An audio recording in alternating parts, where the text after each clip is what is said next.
이제 12장에 들어와서 그 성령 하나님이 주시는 그 성도들에게 주시는 은사에 대해서 이제 이야기를 시작하면서 지난주 본문에서는 어떤 은사들이 대표적으로 나타나는지, 당시 초대교회, 특히 고린도 교회에 나타나는지, 그리고 그 은사들의 정확한 어떤 의미들, 그러니까 과거에 이 은사들을 받은 사람들은 어떻게 행했었는지, 그 은사들을 가지고 섬겼었는지에 대해 성경 구조를 통해서 같이 얘기를 했었고요. 오늘 이제 사도 바울이 그 이야기를 더 연장해서 하면서 사도 바울이 즐겨 사용하는 비유 중에 하나인 교회를 몸으로 비유하는 그 이야기가 이제 여기서 등장하게 됩니다. 12절에서 그 이야기를 그 이야기를 시작하면서 한마디로 정리를 하는데, 몸은 하나인데 많은 지체가 있고 몸의 지체가 많으나 한 몸인과 같이 그리스도도 그러하니라 라고 얘기를 해요. 지금 우리는 계속 교회 공동체에 대해서 얘기를 하고 있어요. 그래서 사실은 12절을 읽을 때 우리가 보면 몸은 하나인데 많은 지체가 있고 몸의 지체가 많은 한 몸임과 같이 교회도 한 몸이다 라고 얘기하는 게 맥락상 맞을 것 같은데, 사도 바울은 그렇게 얘기하지 않고 그리스도도 그러하니라 라고 얘기를 해요. 즉 교회가 그리스도라는 것을 다시 한번 얘기를 하는 겁니다. 교회가 그리스도의 몸인 것을 다시 한번 얘기하는 거예요. 왜냐, 이것이 확실히 딱딱 정해져 지고 나서 지나가지 않으면은 교회는 그냥 사람의 모임에 불과하다라고 합니다. 교회는 그리스도의 몸된 교회가 되어야 한다는 거예요. 그렇다면 그리스도께서, 예수님께서 성육신하셔서 이 땅 가운데 오셔서 행하셨던 사역을 교회가 동일하게 해야 하고 할 수 있고, 그런 의무가, 권리가 우리 가운데, 교회 가운데 있다라는 거예요. 하지만 교회가 그러지 못하고 있다는 거예요. 사도 바울은 고린도 교회를 보면서 너희가 정말 예수님께서 살아계셨을 때 행하셨던 일들처럼 그분이 하시는 일들을, 그 사역들을 너희가 하고 있느냐? 다시 한번 생각해봐라. 몸은 하나인데 많은 지체가 있고 몸의 지체가 많은 한 몸인 것 같이 그리스도도, 교회도 그러하니라. 예수님은 당연히 예수님께서 많은 일들을 행하셨어요. 그분에게는 넘치는 은사가 있고 능력이 있고 그분이 스스로 하나님이시기 때문에. 근데 우리는 그렇지 않잖아요. 교회가 그 일을 감당하기 위해서는 교회 한 사람 한 사람이 그 예수님 같은 파워를 우리가 가질 수가 없어요. 교회로서, 한 몸으로서 동작할 때 우리가 비로소 그것이 가능하다는 겁니다. 그것이 지역교회일 수도 있고, 우리가 신학에서 얘기하는 우주적 교회, 즉 모든 교회를 통틀어서 얘기를 할 수도 있는 겁니다. 중요한 것은 교회가 그리스도의 몸된 교회라는 사실을 자각해야 한다는 거예요. 그것을 자각하지 못하면 아까 말씀드렸듯이 교회는 교회가 아니라 그냥 사람의 모임에 더 이상 불과하다는 것입니다. 사도 바울이 그러면서 13절에 우리가 유대인이나 헬라인이나 종이나 자유인이나 다 한 성령으로 세례를 받아 한 몸이 되었고 또 다 한 성령을 마시게 하셨느니라. 즉 그리스도께서 그러하셨던 것과 같이 마찬가지로 우리 역시 하나님과, 성령 하나님과 함께 있다라는 겁니다. 즉 우리가 믿음 안에서 구원받은 이후에 우리는 성령으로 세례를 받았고, 그리고 우리는 우리 안에 성령 하나님께서 내주하시는 것을 경험하고 살고 있다는 거예요. 마치 배가 물에 가라앉으면 어떻게 되죠? 배 위에 물이 있죠. 즉 배를 둘러싼 곳에 물이 있어요. 그죠? 근데 그렇게만 있는 게 아니라 배 안에도 물이 가득 차잖아요. 사실 이게 세례를 받다라는 그 원어 자체가 압도되다라는 뜻도 있거든요. 즉 그런 의미인 거예요. 우리 안과 밖에서 성령 하나님이 역사하신다는 거예요. 우리를 둘러싸고 계시다는 거예요. 그러하기 때문에 우리가 이러한 은사들을 받고 은사들로 섬길 수가 있게 되고 교회가 교회로서 작동할 수 있게 된다는 겁니다. 그러면서 사도 바울이 지금까지 한 얘기와 마찬가지로 동일하게 무엇을 얘기를 하느냐, 교회 안에는 다양한 사람들이 있다는 거예요. 이 바로 앞번 본문이었던 그 여러 가지 은사들을 얘기할 때도 어떤 사람에게는 이런 은사가 있고 어떤 사람이 이런 은사가 있고 다 각 사람에게 나누어 주시는 것은 하나님의 뜻대로 나누어 주시는 것이다. 그 이야기를 다시 풀어서 비유를 통해서 어떻게 얘기하느냐, 14절부터 얘기하기를 몸이 한 지체뿐만 아니요 여럿이니, 즉 몸이, 우리가 사람의 신체라는 것이 한 가지 기관으로만 이루어져 있지 않다는 겁니다. 우리가 온몸이 귀가 아니고 온몸이 손이 아니라는 거예요. 그러니까 우리의 모든 몸의 모든 구성 요소들이 다 귀가 하는 일만 하게 되면은 우리는 앞을 볼 수가 없어요. 우리는 무언가 물건을 사용할 수가 없어요. 그러니까 가고 싶은 곳에 갈 수도 없어요. 온몸이 손으로만 이루어져 있고 손이 할 수 있는 일만 할 수 있다면은 우리는 먹을 수도 없고요. 우리는 볼 수도 없고요. 제한적이에요.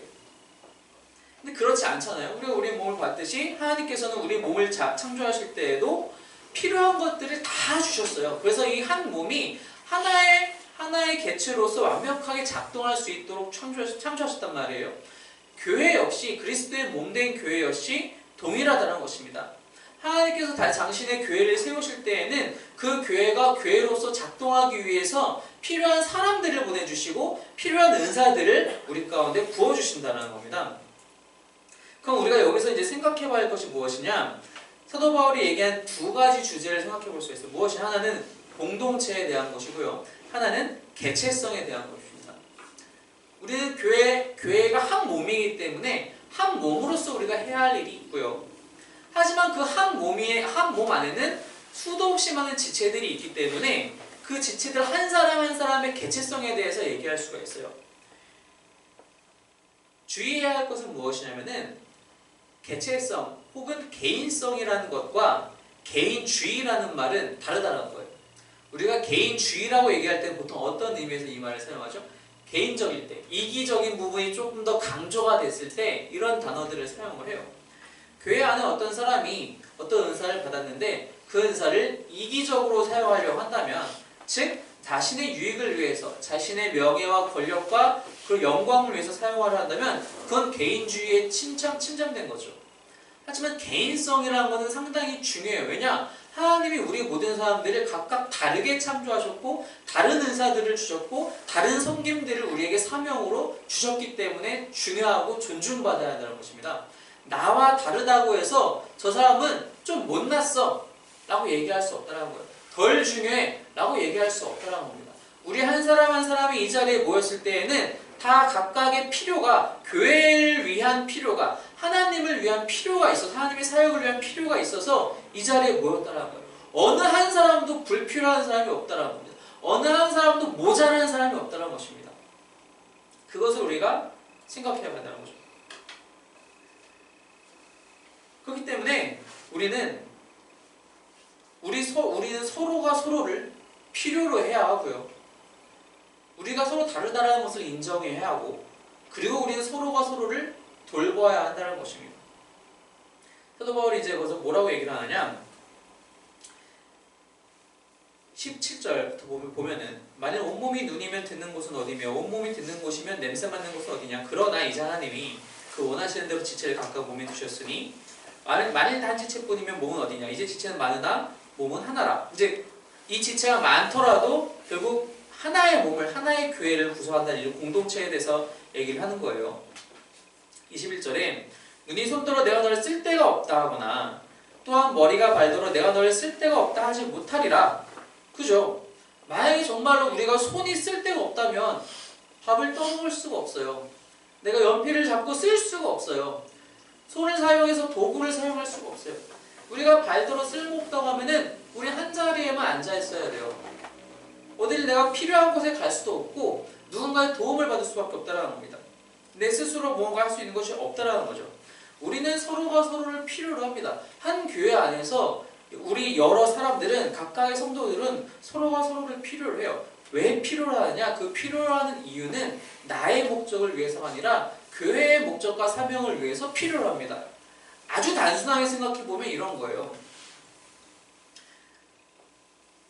내가 교회에서 어떤 섬김을 담당하고 있을 때 그것을 잘하려면은 그 외의 것들이 또한 받쳐줘야 돼요. 그죠? 그런데 예를 들어서 이런 겁니다. 내가 예배가 시작이 되면은 이제 예배실로 들어오는 사람들에게 자리도 안내하고 주보도 나눠주고 그런 일들을 내가 섬긴다고 합시다. 그런데 바깥에서 주차를 담당하시는 주차를 도와주시는 섬기시는 성도님이 그걸 안 하고 있어. 그런 사람이 없어. 그러면 어떻게 되겠어요? 다 밖에서 우왕좌왕하고 예배에 아예 사람들이 들어오질 못해요. 들어오더라도 급하게 들어오고 늦고 마음도 다급해지고 그럼 나도 역시 여기서 그것을 그분들 섬겨야 되는데 다 같이 급해지고 마음이 급해지고 이분도 먼저 섬겨야 되고 저분도 섬겨야 되고 급해져요. 아주 단순하게 생각해보면 그거예요. 내가 나의 섬김을 잘하려면 다른 사람의 섬김이 보장이 되어야 해요. 아주 단순한 이유입니다. 이렇기 때문에만 필요한 것은 또 아니죠. 내가 교회 안에서 하나님을 더욱더 깊이 있게 만나기 위해서도 역시 우리는 다른 사람의 섬김이 필요합니다. 왜? 내가 그것을 감당할 수 없잖아요. 내가 그것을 다 할 수가 없단 말이에요. 만약에 내가 나 한 사람으로서 내가 하나님을 정말 깊이 있게 만날 수 있고 나 혼자로서 정말 잘 예배를 드릴 수 있고 말씀을 잘 해석할 수 있고 기도를 아름답게 드릴 수 있고 모든 것을 행할 수 있다면 내가 교회에 왜 옵니까? 교회에 올 필요가 전혀 없어요. 우리 집에서 그냥 각자 예배를 드리면 돼요. 그런데 우린 그렇지 않잖아요. 아까 말씀드렸듯이 우리가 공동체로서 부름을 받았을 때에는 그만한 이유가 분명히 있다는 것입니다. 최근이라고 말하긴 뭐하지만 장시간에 걸쳐서 교회를 떠나시는 분들이 상당히 많아요. 그죠? 뭐 교회 안에서 여러 가지 상처를 받으시고 교회를 떠나시는 분들, 그래서 우리가 속칭 가난한 성도들이라고 얘기를 하잖아요. 안 나간다라는 그 단어를 거꾸로 뒤집어서 가난한 성도들이라고 얘기를 합니다. 아픔이 있죠. 아픔이 있어요, 당연히. 그분들한테 뭐라 할 수 없어요. 그럼에도 불구하고 하나님께서는 우리를 공동체로 부르셨다는 거예요. 그분들, 그러한 분들일지라도 한 곳에 모여서 함께 신앙을 나눠가면서 함께 믿음을 성장시킬 수 있는 그런 공동체로서의 교회를 하나님은 여전히 원하고 계신다는 겁니다. 우리는 또한 서로 다르다는 겁니다. 아까 말씀드렸듯이 우리는 다 각자 다른 은사들을 받았어요. 다른 선물들을 받았어요. 우리가 지난주에도 그 본문에 대해서 얘기를 하면서 어떤 사람에게는 이런 것이 있고 저런 사람에게는 저런 것이 있다는 겁니다. 그것을 우리가 인정하고 그것이 얼마나 소중한 것인지를 알아야 돼요. 눈이 얼마나 소중합니까? 눈이 없으면 볼 수가 없어요. 눈이 근데 얼마나 또한 연약합니까? 그죠? 우리가 눈이 다치기가 정말 쉬워요. 여러분 이 중에 계신 분들 중 혹시 눈병 안 걸리신 분 있으신가요? 한 번이라도? 없어요. 결막염이라는 거 정말 쉽게 걸리더라고요. 여름이도 지금 태어난 지 이제 만 4년 좀 지났는데 벌써 2번이나 결막염을 걸려가지고 고생을 했어요. 그렇게 다 달라요. 겉으로 보기엔 되게 연약해 보이고 약해 빠져가지고 필요가 없을 것처럼 보이는데도 불구하고 너무나 중요한 일들을 담당하고 있다는 거예요. 교회 안에서도 마찬가지라는 겁니다. 겉으로 보기에는 상당히 없어도 될 것 같은데 너무 약해서 다른 걸로 대체해도 괜찮을 것 같은데 그렇지 않다는 겁니다. 우리 각 사람에게는 분명한 이유가 있다는 거예요. 특별히 이것을 각 사람들을 교회로 부르셨을 때에는 또한 분명한 이유가 있다는 겁니다. 내가 발견하지 못했을 뿐이지 하나님은 아시고 계신다는 거예요. 내가 발견하지 못했다고 해서 저 사람은 교회에 필요 없어 라고 얘기하면 내가 하나님보다 잘났다라고 착각하는 거라고 합니다. 하나님이 우리 교회에 어떤 성도들을 보내주셨으면 그만한 이유가 있기 때문에 보내주셨다는 거예요. 내가 그거 사실 발견 못했다는 것은 오히려 나는 정말 아직 부족하구나. 내가 하나님을 다 이해할 수 없구나. 내가 좀 더 하나님의 뜻을 위해서 기도하고 또한 나에게 맡겨진 사명을 위해서 열심히 감당해야지라고 생각해야지 아니야 저 사람은 괜찮아. 안 나도 되겠어. 그런 마음은 착각이라는 거예요. 그것이 바로 교만이라는 겁니다. 그래서 23절에도 뭐라고 얘기하냐면은 우리가 몸에 덜 귀히 여기는 그것들을 더욱 귀한 것들로 입혀주며 우리 아름답지 못한 지체는 더욱 아름다운 것을 얻느니라. 우리가 생각해봤을 때 못나 보이는 것들이 오히려 더 귀한 것들로 아름답지 못한 것들이 더 아름다운 것들을 얻게 된다는 겁니다. 각 사람에게 주어지는 은사가 곧 그렇다는 겁니다. 저 사람은 정말 별거 아닌 것 같은데 라고 하는 나의 착각이 그것을 뒤엎어서 하나님은 그 사람에게 더 소중한, 더 우리 교회에 각별히 필요한 은사를 주실 수 있다는 겁니다. 우리가 그 사실을 인정해야 한다는 겁니다. 또 한 가지 우리는 서로를 돌보아야 한다는 것입니다. 25절에 보니까 몸 가운데서 분쟁이 없고 오직 여러 지체가 서로 같이 돌보게 하셨느니라. 26절 만일 한 지체가 고통을 받으면 모든 지체가 함께 고통을 받고 한 지체가 영광을 얻으면 모든 지체가 함께 즐거워하느니라.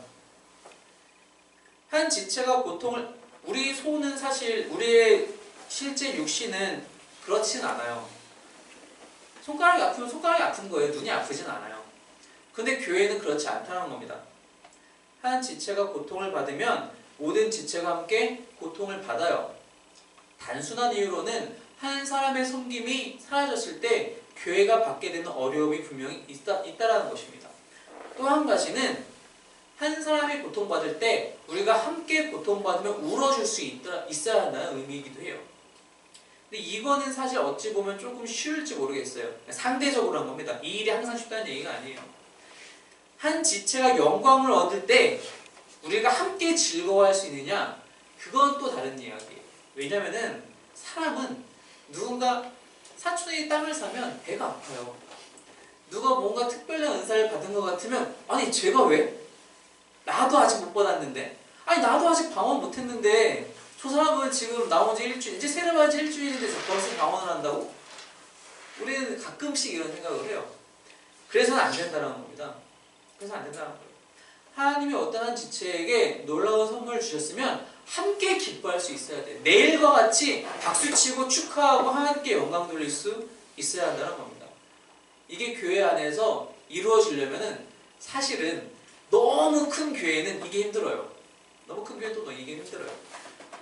서로가 서로를 잘 알 수 있는 그런 교회에서 오히려 이게 조금 더 감당이 쉬울지 모르겠어요. 그런데 반대로 생각하면 그런 정도의 교회에서 그런 규모의 교회에서도 이것을 지키지 못한다면 그 교회는 성장할 수도 없다는 겁니다. 반대로 얘기하면 제가 이제 매주 출석부를 작성을 하잖아요. 아시는 분들 아시겠지만 지금 현재 저희 오전에 대충 평균이 27, 8 정도 돼요.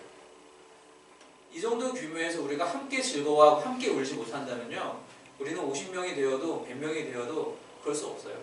그럴 수가 없어요. 함께 즐거워하고 함께 울어줄 줄 알아야 한다는 것입니다. 그것이 한 몸이 감당해야 할 사명 중에 하나라는 것입니다. 그렇지 못하다면 그렇게 외로움을 느낀 지체들은 당연히 떠나갈 수밖에 없어요. 당연히 교회를 등질 수밖에 없어요. 그리고 나가서 어떻게 얘기하죠?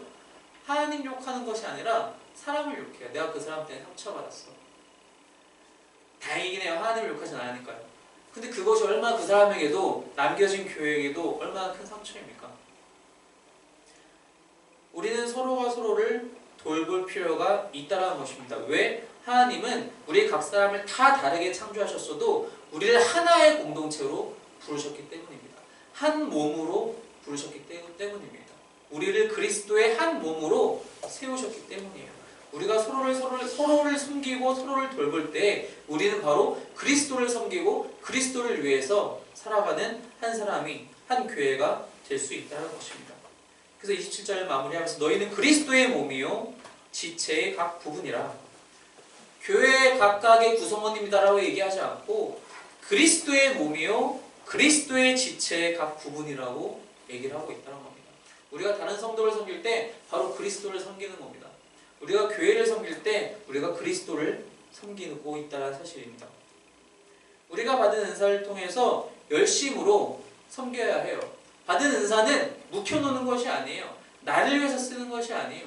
교회를 위해서, 하나님을 위해서, 그리고 서로를 위해서 그 은사를 활용할 때에 우리는 비로소 하나님께서 원하시는 한 교회가 그리스도의 몸으로 올바르게 성장할 수 있다는 것입니다. 그러한 사람들을 서로 존중해주면서 사랑해주는 것, 함께 즐거워하고 또 함께 울어줄 수 있는 것, 바로 이 지혜가, 이 능력이, 이 행동이 우리 가운데 날마다 있기를 주님의 이름으로 축원합니다. 같이 함께 기도하겠습니다.